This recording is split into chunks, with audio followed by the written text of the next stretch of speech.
na diabetes, mas também gera uma redução da vitamina B12. Então, os pacientes que usam metformina, é importante, de uma certa frequência, fazer dosagem da vitamina B12, porque isso pode interferir na parte cognitiva daquele paciente. Outra causa, doenças tiroidianas, sobretudo hipotiroidismo, redução do hormônio tiroidiano ali, pode gerar dificuldades cognitivas no paciente. E são causas que, se tratadas, tendem a melhorar. Sífilis, que era uma doença até então já quase que praticamente erradicada, agora a gente tem visto nos últimos anos cada vez mais pacientes com diagnóstico de neurosífilis, né? Então, a sífilis também é tida como uma grande falsária da medicina, a doença que pode gerar qualquer sintoma que você imaginar, né? A sífilis, principalmente na neurologia, ela é uma grande falsária, ela sempre é um diagnóstico diferencial de quase que todas as doenças que você imaginar. A sífilis pode falsear um caso, né? Então, a gente pede esses exames, né, laboratoriais, pede a imagem do cérebro, faz esse rastreio cognitivo e, obviamente, um detalhe.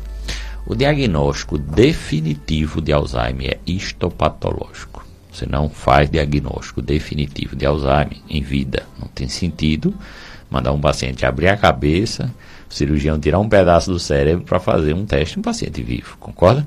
Então, o diagnóstico ele é feito provável e possível, de acordo com as características clínicas, tá? Então, o quadro clínico do paciente, junto com a investigação que eu acabei de dizer, dá um diagnóstico provável de Alzheimer. Um diagnóstico definitivo é patológico. Beleza? Beleza. Doutor Luciano Carvalho, agora chegou o momento que todo mundo está esperando em casa. Tem tratamento, tem remédio, tem tratamento não medicamentoso.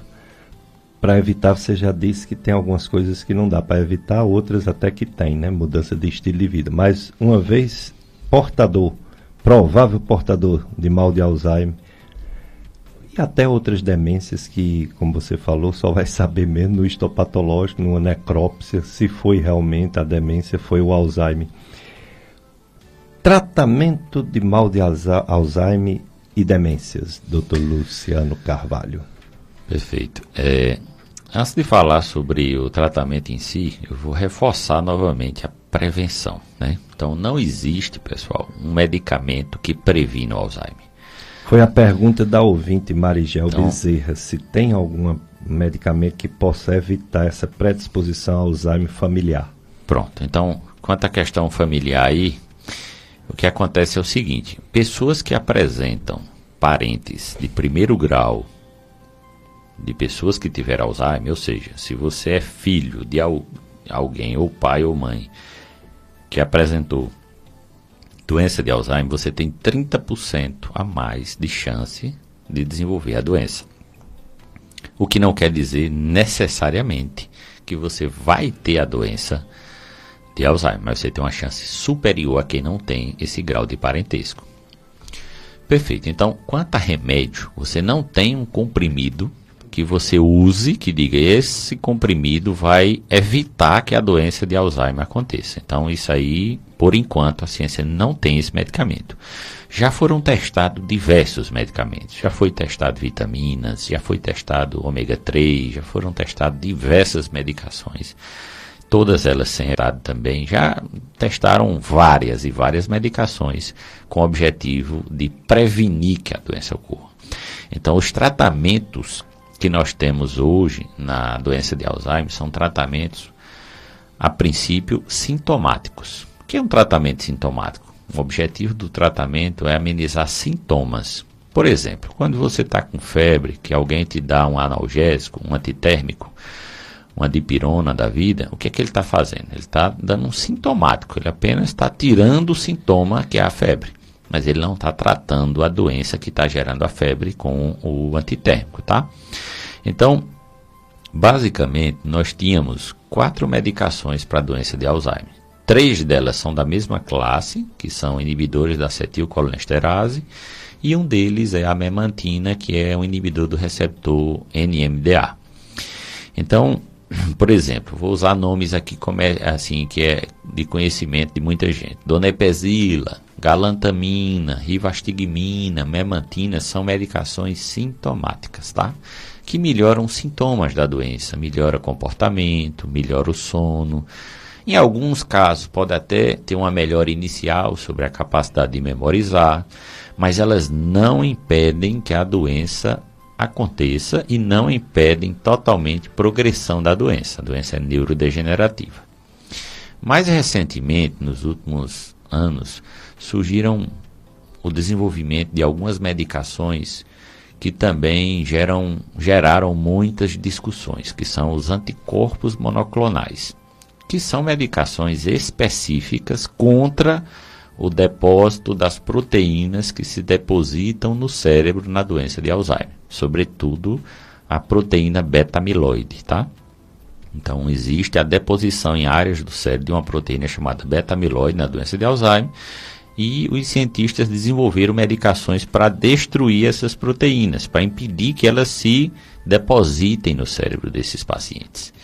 Até então, notícia maravilhosa, né? Tem uma medicação que, entre aspas, limpa o cérebro de pessoas que têm depósito de uma determinada proteína. Os pontos cruciais na doença de Alzheimer, o depósito dessas proteínas no cérebro.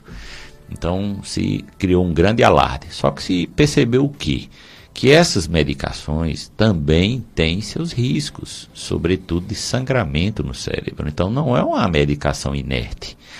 Fazer um medicamento que tem um determinado benefício, mas que pode trazer como complicação sangramento no cérebro, não é uma coisa simples, concorda? Isso. Então, além disso, dessas complicações que podem surgir, nós impactamos aí na questão do custo. Então, um medicamento desse custa em torno de R$300 mil por ano. É muito, muito dinheiro, concorda? Se você levar em consideração que a quantidade de pessoas com Alzheimer só aumenta, né? Aí imagine só como seria o custo disso, né? Óbvio que o custo, com o tempo, tende a reduzir, porque os laboratórios vão perdendo a patente, e, obviamente, outros laboratórios vão produzindo, a tendência é o custo cair.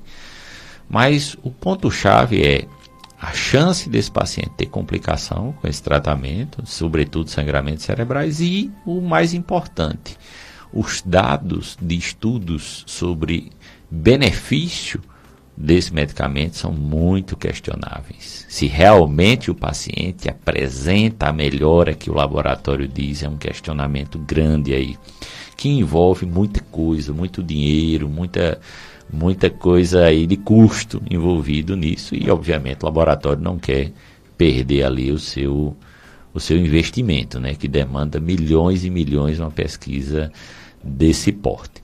Mas nos Estados Unidos já está liberado 2 anticorpos monoclonais, tá?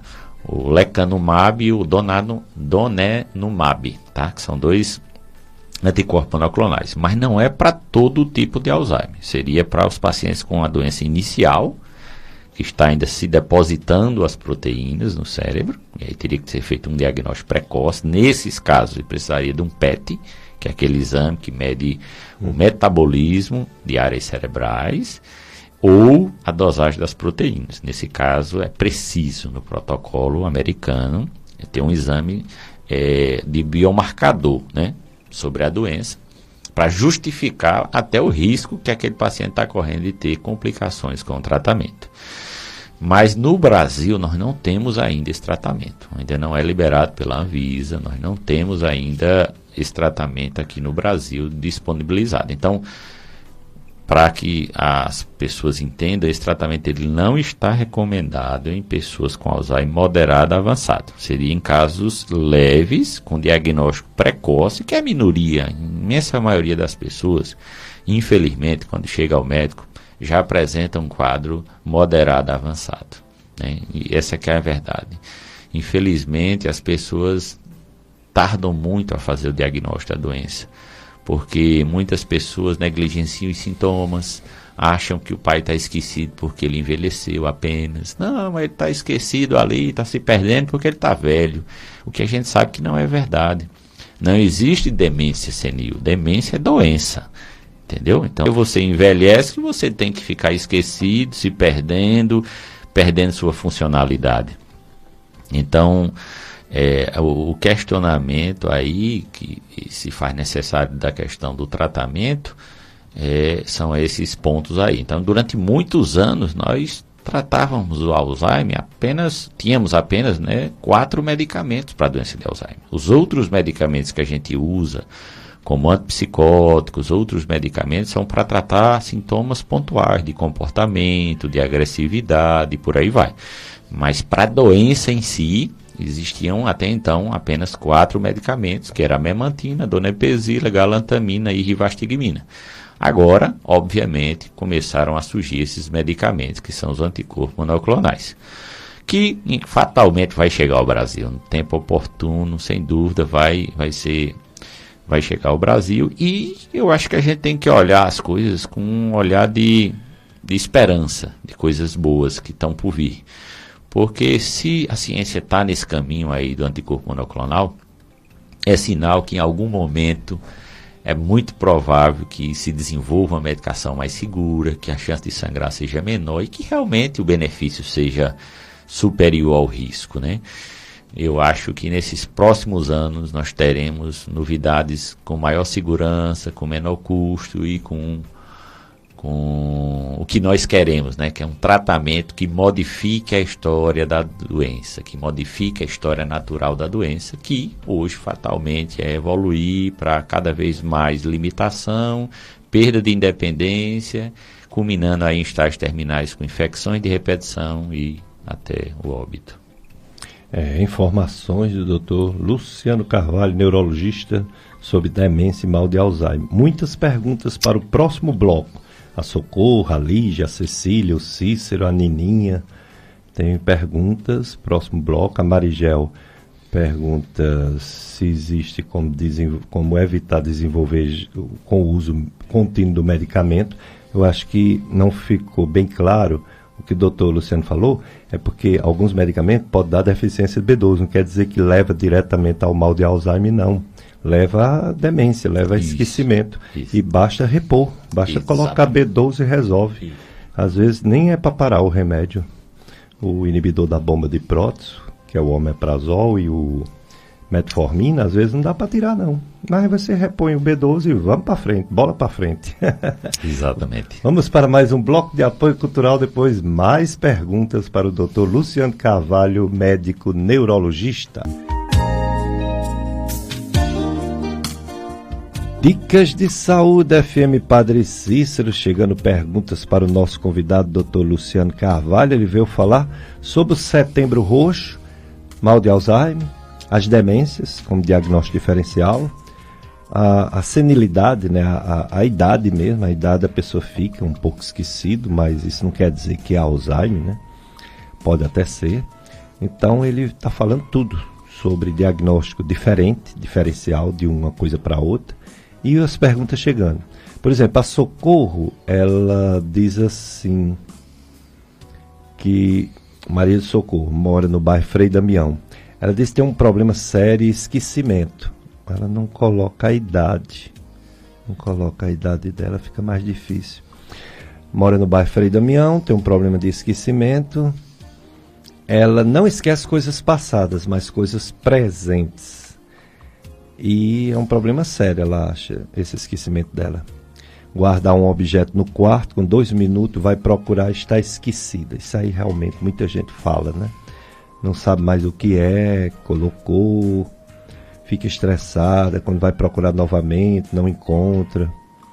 Só que a mãe dela faleceu de mal de Alzheimer. E se acha muito nova para ter esse problema. Uma médica solicitou para ela uma consulta com neuro para saber como resolver esse problema. Comentar, né, doutor Luciano, esse caso? Bom, como eu disse na entrevista, aqui já nos blocos anteriores, paciente que tem parente de primeiro grau de pessoas que tiveram doença de Alzheimer, eles têm uma chance maior de desenvolver a doença. Agora, na maior parte das vezes, gente, esses esquecimentos, sobretudo em pessoas jovens, eles estão relacionados a outros diagnósticos que não a doença de Alzheimer. Ou falta de atenção, né? Faz então, as coisas no mecânico, isso, assim, no então, automático. Algumas coisas têm que ser levadas em consideração aí. Primeiro, uso de medicamentos.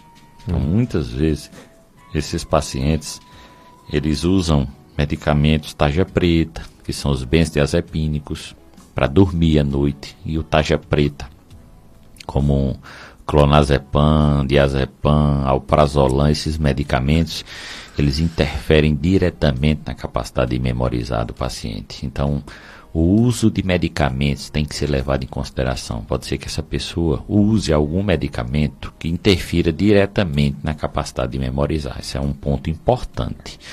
Outro ponto importante aí é ver se não existe um diagnóstico por trás disso. Por exemplo, será que essa paciente não pode ter um transtorno de déficit de atenção e hiperatividade, que gera uma dificuldade na atenção, e a atenção é fundamental para que a memória grave a informação? É possível que sim, concorda? Então, óbvio que precisa-se avaliar o paciente, precisa-se fazer uma consulta, precisa ver onde é que está o X da questão. Agora, você não me falou a idade dela aí, me falou apenas aí a questão da mãe, da pessoa que teve demência. Então pode ser muita coisa, né? Pode ser uma ansiedade descompensada, pode ser que essa paciente tenha um transtorno de humor, que muitas vezes interfere também na atenção e, obviamente, diretamente na capacidade do paciente memorizar. Então, cuidado com achar que tudo é Alzheimer. Calma, vamos avaliar, vamos ver faixa etária, vamos ver como é a queixa.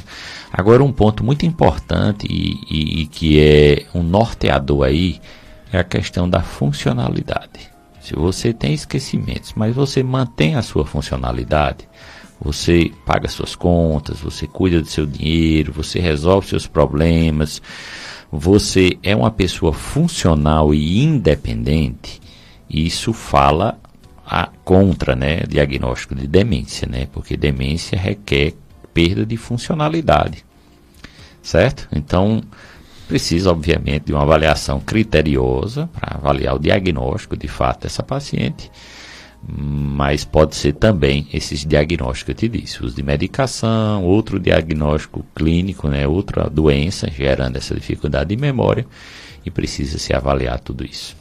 Já a Lígia, ela agradece pelas informações, diz que você é um excelente médico, e ela diz assim: para quem não tem tempo para praticar exercício físico, eita, tem que arrumar um tempinho, viu, Lígia? Tem medicamento para ajudar a evitar essa doença? Você já respondeu, né, que é complicado evitar. E principalmente para uma pessoa que já tem um pouco de esquecimento, o que fazer? Ela questiona sobre medicação para evitar a doença, não é isso? O que fazer além de exercício físico?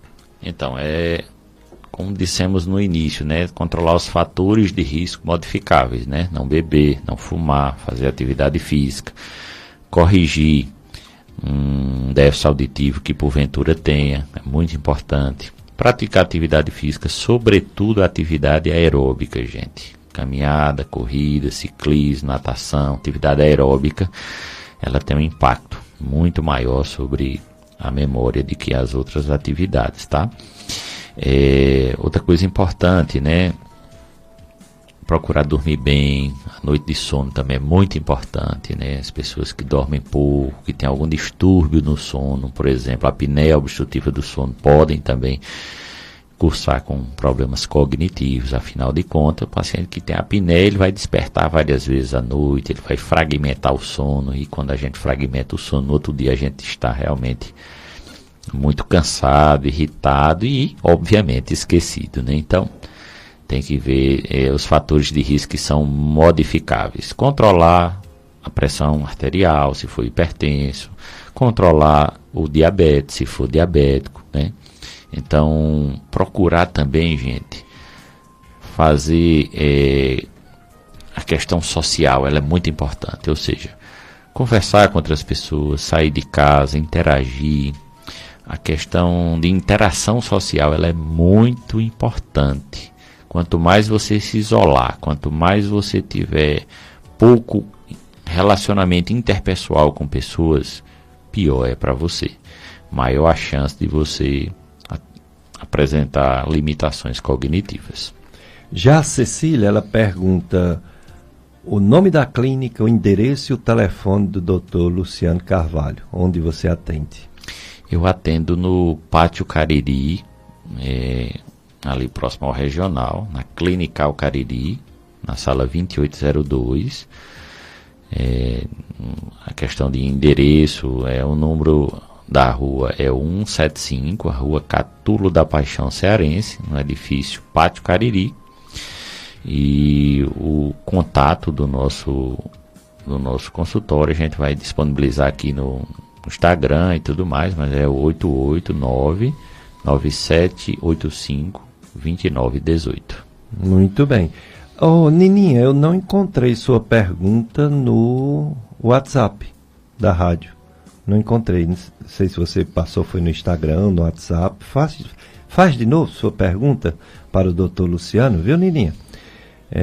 Enquanto isso, a Lourdes, ela tem 45 anos, está esquecendo tudo, acha que não é normal, não toma nenhum remédio, só para gastrite, então deve tomar, viu, omeprazol ou pantoprazol.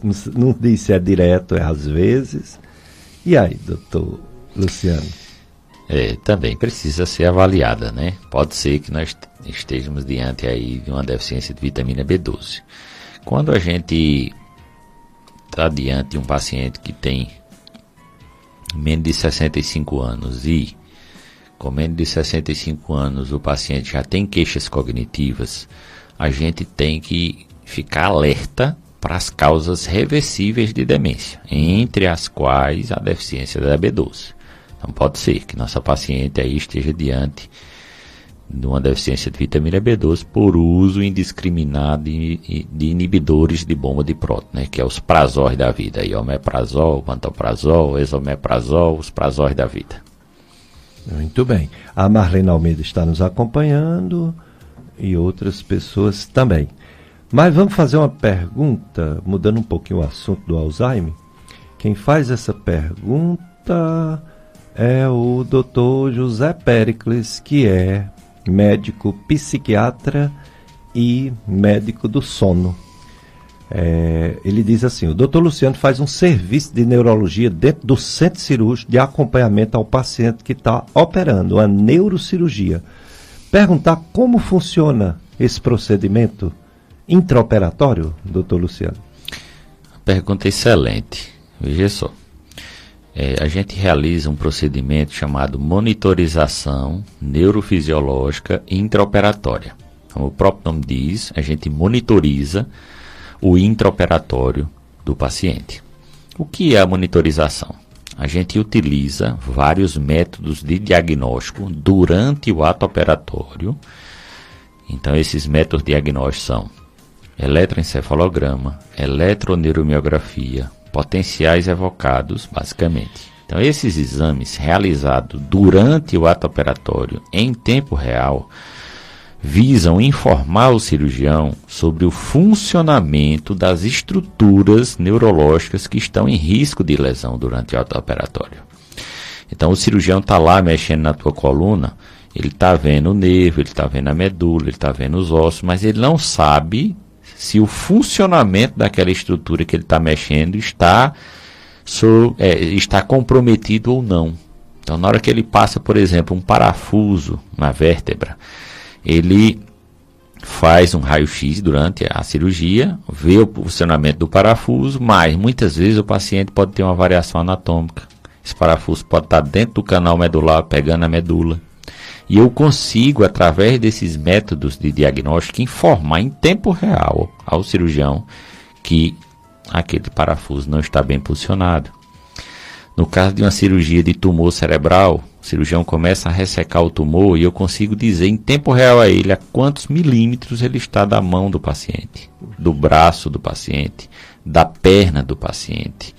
Porque hoje em dia, o que é que interessa? É você tirar uma lesão o máximo possível que deixe o paciente funcional. Não adianta eu tirar um tumor todinho e deixar o paciente em cima de uma cama sequelado, paraplégico ou tetraplégico, ou seja lá qual for o déficit.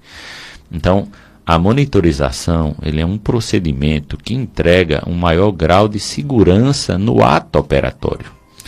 muitas vezes, só o posicionamento do paciente na mesa cirúrgica já lesa estruturas nervosas.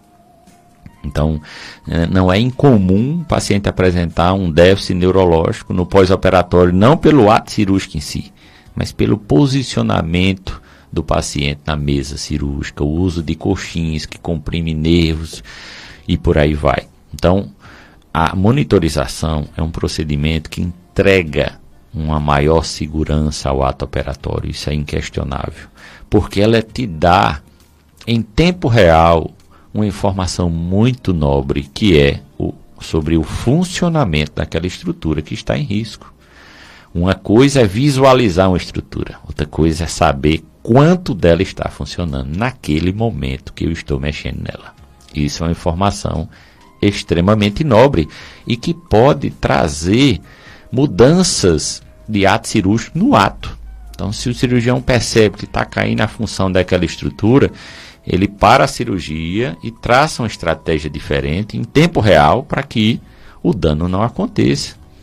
Então, e muitas vezes a gente consegue dizer, o potencial da perna direita do paciente está caindo. O cirurgião para a cirurgia, joga um sorinho morno ali no ato cirúrgico e vamos pensar o que é que está sendo feito, o que é que a gente pode modificar aqui para que esse dano não piore e não gere um déficit no paciente no pós-operatório.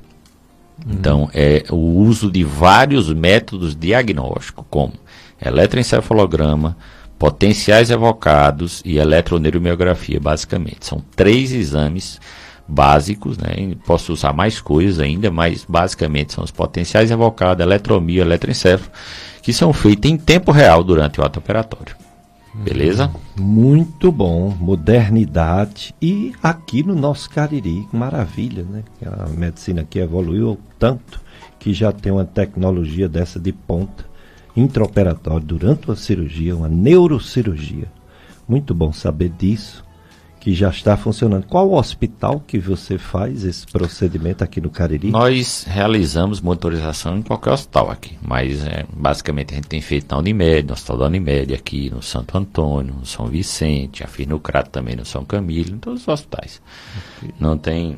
O aparelhagem é deslocada para lá, né? Sim, o aparelho é portátil, os planos de saúde cobrem esse procedimento, tá? Então isso é normatizado pelas agências que regulam toda a saúde do país, né? Então existe uma normatização para isso, os planos de saúde cobrem isso. Então é importante que as pessoas que forem se submeter a cirurgias neurológicas questionem o cirurgião sobre a importância da monitorização. Porque eu faço uma comparação com o cinto de segurança do carro, né? Todo dia você pega seu carro, coloca o cinto e poucas vezes você precisa dele. Mas na hora que você bater o carro, ele tem que funcionar. Porque se ele não funcionar, você vai ter maior chance de morrer. Então, óbvio que minha função é tentar ajudar o cirurgião a ter maior sucesso na cirurgia. Não é fiscalizar o cirurgião, nem punir o cirurgião. Pelo contrário, é apenas entregar uma informação nobre a ele durante o ato operatório, para que ele possa, muitas vezes, evitar um dano neurológico ao paciente e, obviamente, ter sucesso no procedimento, né? Ninguém vai fazer uma cirurgia com o objetivo de gerar um déficit no paciente ou gerar uma sequela. Jamais, né? Eu não acredito que nenhum cirurgião vai querer operar o paciente e deixar o paciente com algum dano, né? Ele quer, obviamente, sucesso, até porque quanto mais o paciente tiver sucesso, mais ele tem sucesso profissional também, né? Então é uma ferramenta a mais durante a cirurgia que entrega uma segurança muito maior ao procedimento. Muito bem, que bom, né, que existe. Doutor Luciano Carvalho, daqui a pouco a gente vai entrar noutra coisa muito importante pela frequência e pela mortalidade, infelizmente, que é o acidente vascular cerebral, o famoso derrame ou trombose. Trombose quando é isquêmico, derrame quando é hemorrágico. Até 2016, as estatísticas mostravam que era a coisa que mais matava brasileiros de uma certa idade. Hoje está em segundo lugar, mas se você for colocar acidentes cardiovasculares, ele volta a ser primeiro, né? Coração e AVC às vezes têm a mesma gênese, a mesma causa, os mesmos fatores envolvidos. E você vai explicar se isso é possível ser evitado, é possível ser adiado, é possível modificar também comportamento, hábitos de vida, já que tem uns que não dá para modificar, qual que pode ser modificado. Mas é depois do nosso intervalo, né? Vamos para mais um bloco de apoio cultural e depois o Dr. Luciano Carvalho, neurologista, vai falar sobre o AVC, acidente vascular cerebral.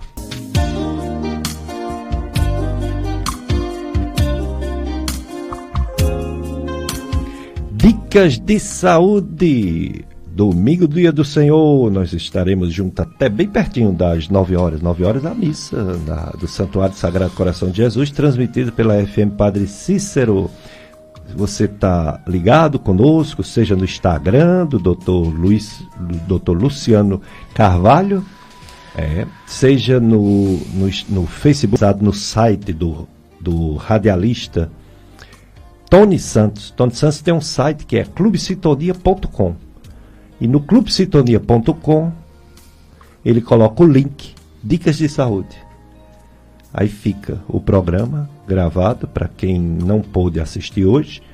E a gente consegue puxar essa gravação e colocar nas redes sociais do YouTube. Podcast do YouTube, que aí fica muitos anos, né? No site do Tony fica uns 2, 3 meses. No YouTube fica uns 3, 4 anos gravado aí. Tem programa seu gravado ainda daquele tempo. Que ainda não saiu. E também a FM Padre Cícero, ela pega em qualquer lugar do mundo. É só você baixar o aplicativo, né? Rádios Neto ou outro aplicativo. Então não tem desculpa de alguém perder esse programa tão importante com o Dr. Luciano Carvalho, neurologista, neurofisiologista. E ele agora vai falar sobre essa doença, que, como eu falei, está entre as que mais mata no mundo todo, no Brasil também. Acidente vascular cerebral. Doutor Luciano, tem como adiar, pelo menos? Tem como evitar? Tem prevenção? Ou é tão complicada a prevenção quanto a história do Alzheimer também? Bom, Péricles, o acidente vascular cerebral, que o nome mais correto seria acidente vascular encefálico. Por quê? Porque quando você fala em cérebro, você está excluindo o tronco cerebral da jogada, certo? Então, existem formas de divisão do sistema nervoso, onde divide-se o sistema nervoso em periférico, central, e quando eu falo em cérebro, eu falo em telencéfalo e diencéfalo. Tira o tronco cerebral da jogada. E o tronco também pode ser afetado por AVC. Então, o nome, obviamente, consagrou-se o nome AVC, né, e é muito difícil de você modificar. Né? O importante é que a informação seria AVE. Chegue a todos, não é isso? A quem tem conhecimento e quem não tem. Bom, como você frisou aí antes no bloco anterior, a doença ela é semelhante ao coração e o cérebro. A diferença é o local, né? Que se você obstruir uma artéria no coração, você vai ter um infarto. Se você obstruir a artéria no cérebro, você vai ter um infarto. Só que um infarto que chama-se AVC, né? É um infarto no cérebro, né? Um isquemia no cérebro. Você vai perder aquela área cerebral. Bom, eu acho que o mais importante aí no quadro é a questão da prevenção. Como é que você vai prevenir isso? Obviamente, tendo bons hábitos alimentares, evitando o cigarro, evitando a bebida alcoólica, fazendo atividade física, então, obviamente, não sendo sedentário, tratar a obesidade, se for obeso, perder peso, né? Tem bons hábitos alimentares, diminuir a ingesta de grande quantidade de sal, né? Carne vermelha em excesso também não é uma coisa muito boa, né? Mas, obviamente, a gente tem, diferente do Alzheimer, nós temos um tratamento aí no AVC que, se feito da forma correta, né, que é um procedimento que é feito aqui no Hospital Regional, que tem uma unidade aqui chamada Unidade de AVC, então um setor específico para tratar esses pacientes, onde você tem ação que pode mudar a história natural desse paciente. Então, o AVC, o reconhecimento do AVC, de uma forma básica, a gente lembra do SAMU, né? O S do sorrir, o A do abraçar, o M da música e o U da urgência. Então, o que é que você vai buscar principalmente de sinais? O S do sorrir. Então, pede o paciente para sorrir, você vai ver que o rosto daquele lado afetado não vai sorrir, né? Vai estar apagado os sulcos. O A do abraçar, pedir o paciente para tentar lhe abraçar, elevar os braços, e ao tentar elevar os braços, você vai perceber que um determinado lado do corpo não iria, né? Ou vai subir de uma forma mais lenta ou mais fraca. O M da música, pedir o paciente para falar alguma coisa, para falar o seu nome, e obviamente você vai perceber muitas vezes dificuldade na fala, a fala embolada, difícil de ser reconhecida. E o U de pedir um auxílio de urgência, né? Chamar o SAMU para levar o paciente para o hospital. Afinal de contas, ele tem um tempo para fazer esse medicamento, não é em qualquer momento. Um grande problema da população é começar os sintomas, muitas vezes mais leves, e achar que não é nada.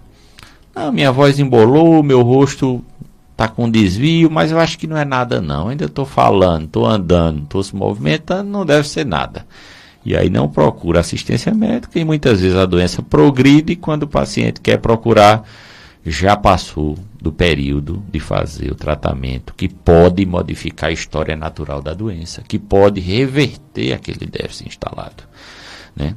Então, basicamente é isso. Nós temos dois principais tipos de AVC, né? O isquêmico, que responde aproximadamente por 80% dos quadros, né? Onde você tem um coágulo obstruindo uma artéria, que gera a isquemia naquela área, que é aquela artéria irriga.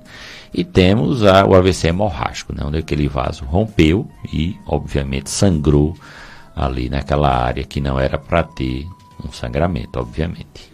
Então, se uma pessoa tem uma alteração, como você falou aí, da fala ou do rosto, né? Uma boca um pouquinho torta, um lado cansado, um braço sem força, essa pessoa deve ser levada logo para o Hospital Regional do Cariri, porque é o único local que tem um serviço para fazer o exame rápido, para fazer a medicação, se for isquêmico, se não for hemorrágico, se for isquêmico, a medicação rápida, e isso tem que ser feito em menos de 5 horas, não é isso? Isso. Então, quando o paciente apresenta um déficit neurológico, seja ele motor, que no caso é uma fraqueza, seja ele na fala, seja ele sensitivo, que seria uma dormência, esse paciente precisa ser avaliado de forma rápida. Por quê? Chegou no hospital regional, ele é submetido a um protocolo de atendimento, onde esse protocolo, entre outras coisas, vai fazer uma imagem do cérebro, que no caso é uma tomografia, que é o exame mais rápido. O objetivo da tomografia é excluir sangue, é excluir que tenha sido hemorrágico, certo? O que eu espero da tomografia no AVC isquêmico é que ela seja normal no início. O que eu quero que aconteça é que ela seja normal, porque se ela já tiver a isquemia demonstrada na tomografia, já é mais difícil de você reverter. Então, se o paciente conseguir chegar precoce ao ponto da tomografia ainda ser normal, apesar dele ter um déficit, esse é que é o paciente ideal para realizar a trombólise, que é um medicamento que dissolve esse coágulo que está obstruindo a artéria, tá? Então, mas não são todos os coágulos que são dissolvidos por um trombolítico. Então, existem coágulos grandes que não há como ser dissolvido só com um trombolítico. E aí, nesses casos, é preciso que o paciente se submeta a um procedimento chamado trombectomia mecânica, onde você passa um catéter, como fosse um cateterismo mesmo, no cérebro do paciente, que ele vai desobstruir com um catéter aquele trombo. E o tempo aí é fundamental. Então, o tempo é as primeiras 4h30 do déficit instalado. Óbvio que quanto mais precoce você chegar ao hospital, maior a chance de você ter sucesso no tratamento.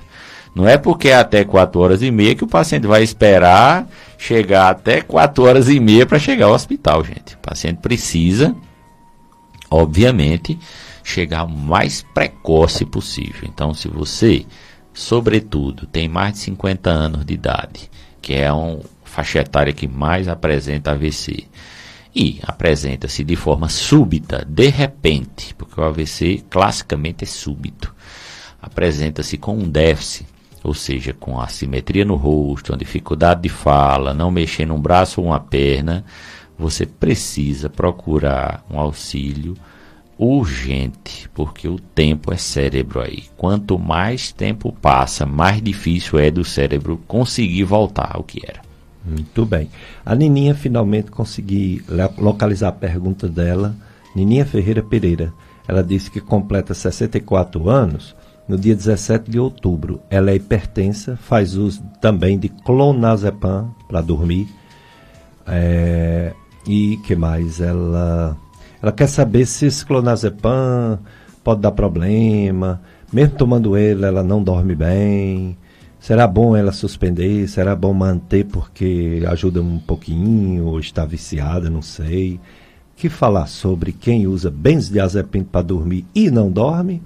E quem é hipertenso que tem medo de ter um AVC?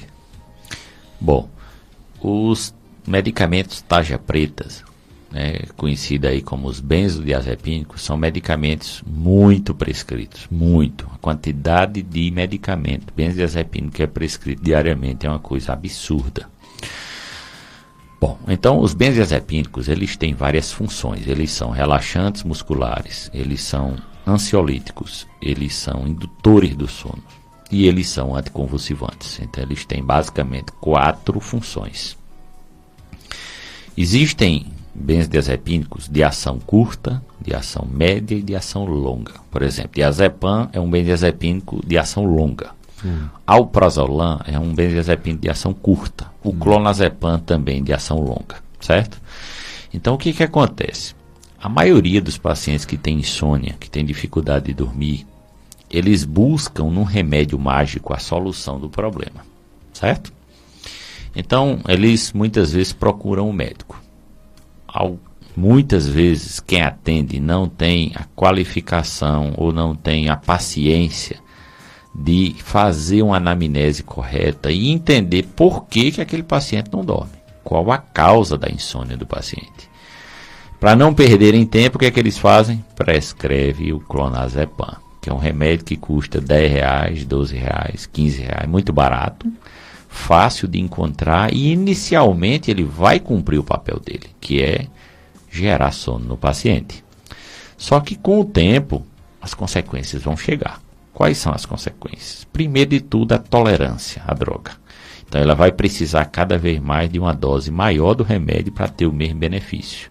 Então, eles começam com 0,25, depois com 0,5, depois 1 miligrama e aí não responde mais, que é o que deve estar acontecendo com a nossa paciente aí. Doutor Luciano, conclui esse pensamento dele. Vamos para o horário eleitoral obrigatório? Vamos lá.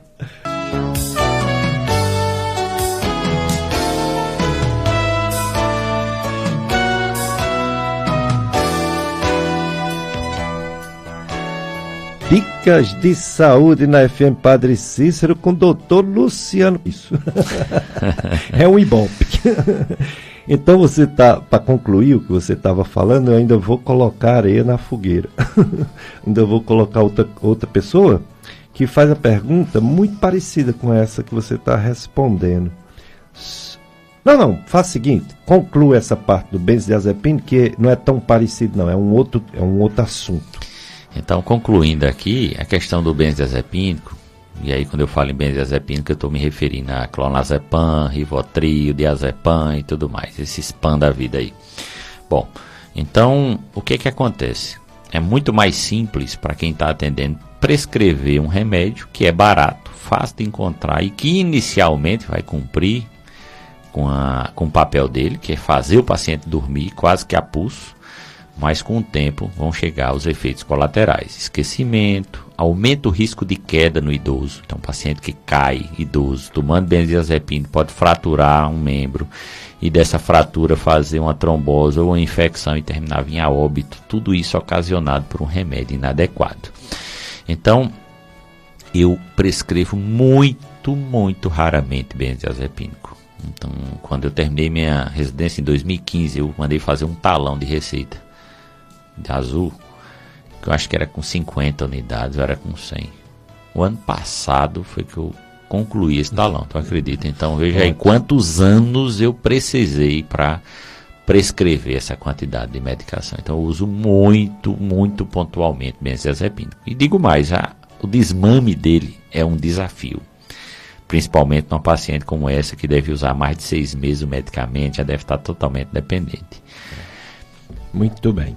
Já a Gilda Marques, que é de Vazalé, que está ouvindo da sua cidade, e ela pergunta assim: uma pessoa que teve uma dor de cabeça muito grande, que atingiu o olho, que ficou até com sangue no olho, como aquele problema, né, da hemorragia da retina, talvez, pode ter sido um começo de AVC? Pergunta a Gilda para o Dr. Luciano Carvalho.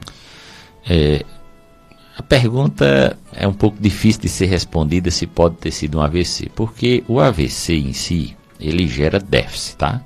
Um sangramento no olho, imagino eu que o sangramento que ela esteja se referindo seja hemorragia subaracnoidea, né?